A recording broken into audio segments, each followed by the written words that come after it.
Friends, പ്രാഗിലെ 2ാം ദിവസത്തെ കാഴ്ചകളിലേക്ക് അപ്പോൾ നമുക്ക് കടക്കാം. അതിരാവിലെ എഴുന്നേറ്റ് റെഡിയായി ഞങ്ങൾ ഹോട്ടലിന് വെളിയിലെത്തി. ട്രാമിൽ കയറി നേരെ ഡാൻസിങ് ഹൗസിലേക്ക് പോകുക. എന്നിട്ട് അവിടുത്തെ കാഴ്ചകളൊക്കെ കണ്ടുകൊണ്ട് ഇന്നത്തെ യാത്രയ്ക്ക് തുടക്കം കുറിക്കുക. ഇതാണ് ഞങ്ങളുടെ ഇന്നത്തെ പ്ലാൻ.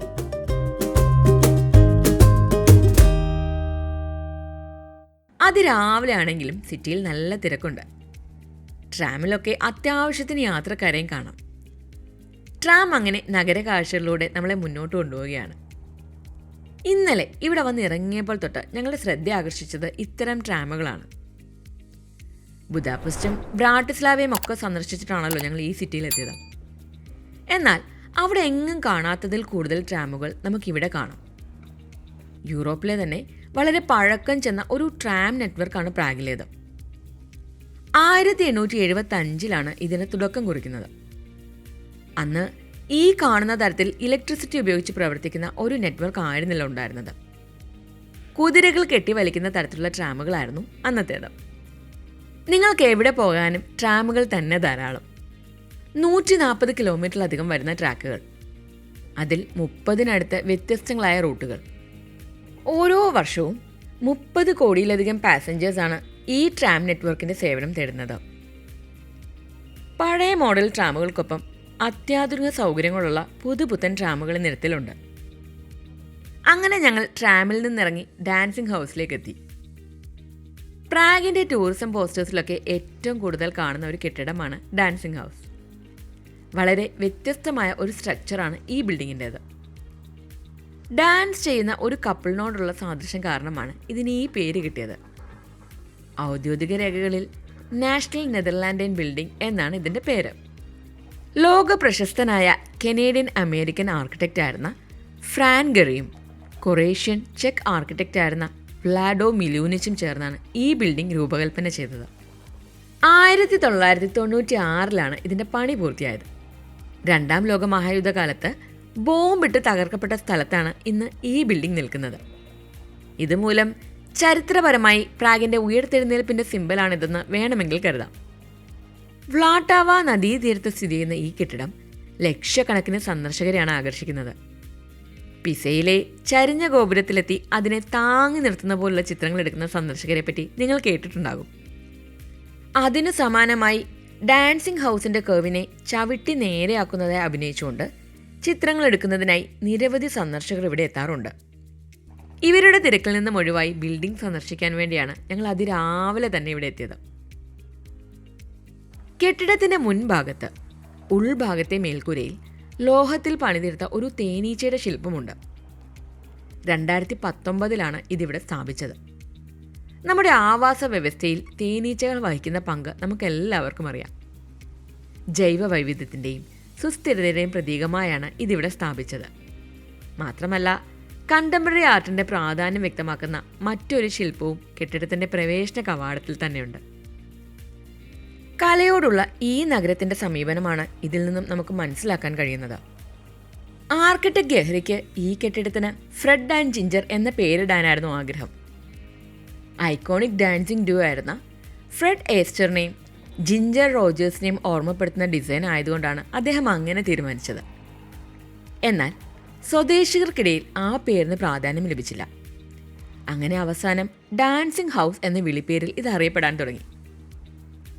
ഡാൻസിങ് ഹൗസ് സന്ദർശനമൊക്കെ കഴിഞ്ഞ് ഞങ്ങൾ പയ്യെ നഗര കാഴ്ചകൾ കണ്ട് കോബിൾ സ്റ്റോൺസ് പാകിയ ഇടുങ്ങിയ വഴികളിലൂടെ ഇരുവശത്തുമുള്ള കെട്ടിടങ്ങളുടെ കാഴ്ചകളൊക്കെ കണ്ട് മുന്നോട്ട് നടന്നു. യൂറോപ്പിലാകമാനം കോബിൾ സ്റ്റോൺസ് പാകിയ വഴികൾ നമുക്ക് കാണാൻ കഴിയും.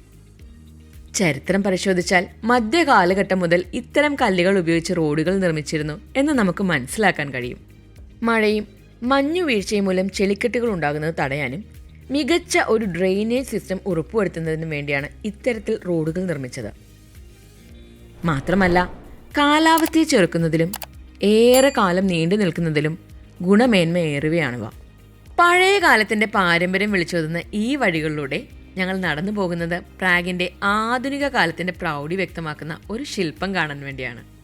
ഒരു ശില്പമെന്ന് പറയുമ്പോൾ നമ്മുടെ മനസ്സിൽ വരുന്ന എല്ലാ പ്രതീക്ഷകൾക്കും അപ്പുറത്താണ് ഈ സ്റ്റാച്യു. അതെ, നമ്മളിനി പോകുന്നത് റൊട്ടേറ്റിംഗ് ഹെഡ് സ്റ്റാച്യു കാണാൻ വേണ്ടിയാണ്. സ്റ്റെയിൻലെസ് സ്റ്റീൽ കൊണ്ട് 11 മീറ്റർ ഉയരത്തിലാണ് ഈ പ്രതിമ പണിതിരിക്കുന്നത്.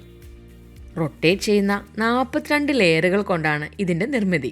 പ്രശസ്തനായ ചെക്ക് ശില്പി ഡേവിഡ് സേർണിയാണ് 2014 ഇത് രൂപകൽപ്പന ചെയ്തത്. ഇതിലെ ഓരോ സ്റ്റെയിൻലെസ് സ്റ്റീൽ ലെയറും ഇൻഡിപെൻഡൻ്റായിട്ട് ചലിക്കുന്നവയാണ്.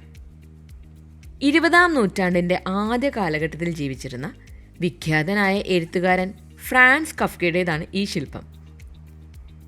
ജീവിച്ചിരുന്ന കാലത്ത് എഴുത്തുകാരൻ എന്നതിനേക്കാൾ ഒരു അഭിഭാഷകൻ എന്ന നിലയിലാണ് കഫ്ക അറിയപ്പെട്ടിരുന്നത്. അദ്ദേഹത്തിൻ്റെ സൃഷ്ടികൾ പുറം ലോകത്ത് പ്രശസ്തമാകുന്നത് 1924 അദ്ദേഹത്തിൻ്റെ മരണശേഷമാണ്. മരിക്കുന്നതിന് മുമ്പ് തൻ്റെ ഉറ്റ സുഹൃത്ത് മാക്സ് ബ്രോഡിനോട് തൻ്റെ കൃതികൾ പ്രസിദ്ധീകരിക്കാതെ നശിപ്പിക്കാൻ അദ്ദേഹം ആവശ്യപ്പെട്ടിരുന്നു. എന്നാൽ ഈ കൃതികളുടെ മഹത്വം മനസ്സിലാക്കിയ ബ്രോഡ് അത് നശിപ്പിക്കാതെ പബ്ലിഷ് ചെയ്തു. പ്രാഗിലെ ജനതയെ ഏറെ സ്വാധീനം ചെലുത്തിയ സൃഷ്ടികളായിരുന്നു കഫ്കയുടേത്. ആധുനിക സാഹിത്യത്തിൻ്റെ പയനീർമാരിൽ ഒരാളായിട്ടാണ് ഇദ്ദേഹം അറിയപ്പെടുന്നത്. സൊസൈറ്റിയിലെ ലെയറുകൾ മൂലമുള്ള സംഘർഷം ഒരു വ്യക്തിയെ എത്രമാത്രം സ്വാധീനിക്കും എന്നാണ് കഫ്ക പറയാൻ ശ്രമിച്ചിരുന്നത്. അദ്ദേഹത്തിൻ്റെ ഈ പ്രതിമയിൽ നിന്നും നമുക്ക് ആ മെസ്സേജ് വായിച്ചെടുക്കാം. സമൂഹത്തിൽ നിലനിൽക്കുന്ന വ്യത്യസ്ത തട്ടുകളെയാണ് 42 സ്റ്റീൽ ലെയറുകൾ പ്രതിനിധീകരിക്കുന്നത്. സമൂഹഘടന മനുഷ്യനെ മാറ്റുന്നത് പോലെ ഈ സ്റ്റീൽ ലെയറുകൾ കഫ്കയുടെ മുഖവും മാറ്റിമറിക്കുന്നു. കഫ്ക എന്ന വലിയ എഴുത്തുകാരനെ ആദരിക്കാൻ ഇതിലും അനുയോജ്യമായ ഏത് നിർമ്മിതിക്കാണ് കഴിയുക? എല്ലാ മണിക്കൂറിലും ഈ സ്റ്റീൽ പ്ലേറ്റുകൾ മൂവ് ചെയ്ത് കഫ്കയുടെ മുഖത്തിൻ്റെ രൂപം മാറ്റിമറിക്കും. മണിക്കൂറിലെ ആദ്യത്തെ 15 മിനിറ്റിലാണ് ഈ ഷോ. രാവിലെ 8 മണി മുതൽ രാത്രി 9 മണി വരെയാണ് ഈ ഷോ തുടരുന്നത്. അതിരാവിലെ ഹോട്ടലിൽ നിന്ന് ഇറങ്ങിയതുകൊണ്ട് ഞങ്ങൾ ഒന്നും തന്നെ കഴിച്ചിട്ടില്ല. തൊട്ടടുത്തുള്ള ഷോപ്പിംഗ് മാളിൽ കയറി ബ്രേക്ക്ഫാസ്റ്റ് കഴിക്കാൻ ഞങ്ങൾ തീരുമാനിച്ചു. ഷോപ്പിംഗ് മാൾ ആണെങ്കിലും വാഷ്റൂം ഉപയോഗിക്കണമെങ്കിൽ €1 കൊടുക്കണം. ഗൾഫ് നാട്ടിലെ പോലെ വാഷ്റൂം ഫെസിലിറ്റീസ് ഒന്നും തന്നെ ഫ്രീ അല്ല ഇവിടെ. മോളിനുള്ളിലുള്ള മെക്ഡൊണാൾഡ്സിൽ നിന്നും അങ്ങനെ ബ്രേക്ക്ഫാസ്റ്റ് ഒക്കെ കഴിച്ച് ഞങ്ങളൊന്ന് റിലാക്സ് ചെയ്തു. പ്രഭാത ഭക്ഷണത്തിന് ശേഷം ഞങ്ങൾ വീണ്ടും പ്രാഗിലെ തെരുവിലേക്ക് ഇറങ്ങി. ഇടുങ്ങിയ തെരുവീതികളിലൂടെ കാഴ്ചകൾ കണ്ട് ഞങ്ങൾ അങ്ങനെ മുന്നോട്ട് നടന്നു. ബോൾട്ട് ആപ്പിലൂടെ വേണമെങ്കിൽ നിങ്ങൾക്ക് ഇലക്ട്രിക് സ്കൂട്ടറുകൾ ബുക്ക് ചെയ്ത് അതിൽ കൂടി നഗരം ചുറ്റിക്കാണാം. ഇലക്ട്രിക് സ്കൂട്ടറുകൾ ഇവിടെ സുലഭമായി എല്ലായിടത്തു നിന്നും ലഭിക്കും. ഓൾഡ് ടൗൺ ഹാൾ ടവർ എന്നറിയപ്പെടുന്ന ആസ്ട്രോണമിക്കൽ ക്ലോക്ക് ടവറിലേക്കാണ് ഞങ്ങൾ ഈ പോകുന്നത്.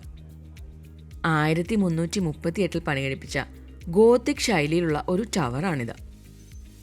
വാറ്റ് ഉൾപ്പെടെ €12 ആണ് ഇതിനുള്ളിൽ കടക്കാൻ ഒരാൾക്ക് കൊടുക്കേണ്ടത്. 1410 സ്ഥാപിച്ച ആസ്ട്രോണമിക്കൽ ക്ലോക്കാണ് ഈ ടവറിനെ സവിശേഷമാക്കുന്നത്.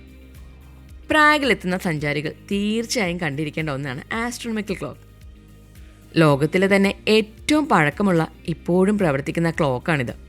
കഴിഞ്ഞ എപ്പിസോഡിൽ പറഞ്ഞതുപോലെ ഒരു ക്ലോക്ക് എന്നതിലുപരി ഭൂമിയുടെയും ചന്ദ്രൻ്റെയും ഒക്കെ പൊസിഷൻ നമുക്ക് ഈ ക്ലോക്കിൽ നിന്നും മനസ്സിലാക്കാൻ കഴിയും. 3ാമത്തെ നില വരെ സ്റ്റെപ്പുകൾ കയറിയാണ് ഞങ്ങൾ പോകുന്നത്. റെഡ് കാർപ്പറ്റ് വിരിച്ച ഇടനാഴികളിലൂടെ നടക്കുമ്പോൾ പ്രാഗിൻ്റെ ചരിത്രത്തിൽ കൂടിയുള്ള ഒരു പ്രയാണമായാണ് നമുക്കിത് ഫീൽ ചെയ്യുന്നത്. സിറ്റി കൗൺസിൽ മീറ്റിംഗ് റൂമുകളൊക്കെ നമുക്കിവിടെ കാണാം. സ്റ്റെപ്പുകൾ കയറി അവസാനം നമ്മൾ എത്തിച്ചേരുന്നത് 4 വശവും ചുറ്റിക്കെട്ടിയിരിക്കുന്ന സ്ലോപ്പുകളുള്ള ടവറിനുള്ളിലാണ്. ഈ സ്ലോപ്പുകൾ കൂടി നമുക്ക് മുകളിലേക്ക് നടന്നു കയറണം. സ്റ്റെപ്പുകൾ കയറുന്നതിനേക്കാൾ എളുപ്പമാണ് സ്ലോപ്പുകൾ കയറാൻ. അവസാനം ഇരുമ്പ് കൊണ്ടുണ്ടാക്കിയിരിക്കുന്ന സ്പൈറൽ ഷേപ്പിലുള്ള ഗോവണിയുടെ കീഴിൽ നമ്മളെത്തും. ഇതിൽ കൂടി കയറിയാൽ നമുക്ക് ടവറിൻ്റെ മുകളിലെത്താം. 4 വശവും കെട്ടിയുയർത്തിയിരിക്കുന്ന ഒരു ഇടനാഴിയാണ് ടവറിൻ്റെ മുകളിലുള്ളത്. ഇതിൽ കൂടി നോക്കിയാൽ 360 ഡിഗ്രിയിൽ പ്രാഗിൻ്റെ സൗന്ദര്യം നമുക്ക് ആസ്വദിക്കാം. ചുവന്ന കളറിലുള്ള റൂഫുകളുള്ള മനോഹരമായ സ്കൈലൈനാണ് പ്രാഗിൻ്റേത്. ഇതിനിടയ്ക്കായി ടിൻ ചർച്ചും നമുക്ക് കാണാം. മാത്രമല്ല നഗരത്തിലെ മറ്റു പ്രധാനപ്പെട്ട എല്ലാ കെട്ടിടങ്ങളുടെ ആകാശദൃശ്യവും നമുക്കിവിടെ നിന്നും ലഭിക്കും. നിരവധി സഞ്ചാരികൾ ഞങ്ങൾക്കൊപ്പം ഇതിൻ്റെ മുകളിൽ കയറിയിട്ടുണ്ട്. താഴോട്ട് നോക്കുമ്പോൾ ആസ്ട്രോണമിക്കൽ ക്ലോക്കിൻ്റെ അവർലി ഷോ കാണാൻ വേണ്ടി തടിച്ചുകൂടിയിരിക്കുന്ന ആൾക്കൂട്ടത്തെ നമുക്ക് കാണാം. മാസ്റ്റർ ഹാനസ് ആണ് ഈ ക്ലോക്ക് നിർമ്മിച്ചതിൽ പ്രധാന പങ്ക് വഹിച്ചതെന്ന് പ്രാഗിൻ്റെ ചരിത്രം പരിശോധിച്ചാൽ നമുക്ക് മനസ്സിലാക്കാം. എന്നാൽ ഇദ്ദേഹത്തോട് നഗര ഉദ്യോഗസ്ഥർ ചെയ്ത ക്രൂരത കൂടി നമ്മൾ മനസ്സിലാക്കണം. ഇത്തരത്തിലുള്ള ഒരു ക്ലോക്ക് മറ്റൊരിടത്തും സ്ഥാപിക്കപ്പെടാതിരിക്കാൻ അവർ മാസ്റ്റർ ഹാനസിൻ്റെ കാഴ്ചശക്തി നഷ്ടപ്പെടുത്തി. എന്നാൽ മാസ്റ്റർ ഹാനസ് ഇതിനുശേഷം വെറുതെ ഇരുന്നില്ല. അദ്ദേഹം ക്ലോക്കിൻ്റെ മെക്കാനിക്കൽ പാർട്സിൽ കേടുവരുത്തി വർഷങ്ങളോളം ഇതിൻ്റെ പ്രവർത്തനം സ്തംഭിപ്പിച്ചു. പിന്നീട് കേടുപാടുകളൊക്കെ തീർത്ത് അധികൃതർ ക്ലോക്കിൻ്റെ പ്രവർത്തനം പഴയ നിലയിലേക്ക് എത്തിച്ചു. 600 വർഷത്തിലേറെയായി പ്രവർത്തനത്തിലിരിക്കുന്ന ഒരു ക്ലോക്കും അതിൻ്റെ പിന്നിലെ ഒട്ടനവധി കഥകളും.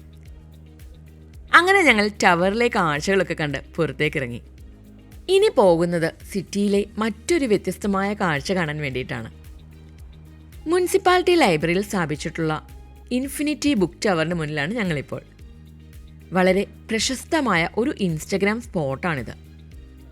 അതുകൊണ്ട് തന്നെ ഇതിൻ്റെ മുന്നിൽ നിന്ന് ഫോട്ടോ എടുക്കാൻ വേണ്ടിയുള്ള സന്ദർശകരുടെ ഒരു നീണ്ട നിര തന്നെ ഇവിടെയുണ്ട്. സ്ലോവാക്ക് ആർട്ടിസ്റ്റായ മതേജ് ക്രെൻ 1998 ബുക്കുകൾ കൊണ്ട് ഇത്തരത്തിലുള്ള ഒരു ടവർ സ്ഥാപിച്ചത്. മിററുകൾ ഘടിപ്പിച്ച് സർക്കുലാർ ഷേപ്പിൽ നിർമ്മിച്ചിരിക്കുന്ന ബുക്ക് ടവറിൽ നോക്കിയാൽ അനന്തതയിലേക്കുള്ള പുസ്തകങ്ങളുടെ ഒരു ടണലാണെന്നുള്ള മിഥ്യാധാരണയുണ്ടാകും. അറിവിനും പുസ്തകങ്ങൾക്കും പരിധി നിർണ്ണയിക്കാൻ കഴിയില്ല എന്ന മെസ്സേജാണ് ഇതിലൂടെ കലാകാരൻ പറയുന്നത്.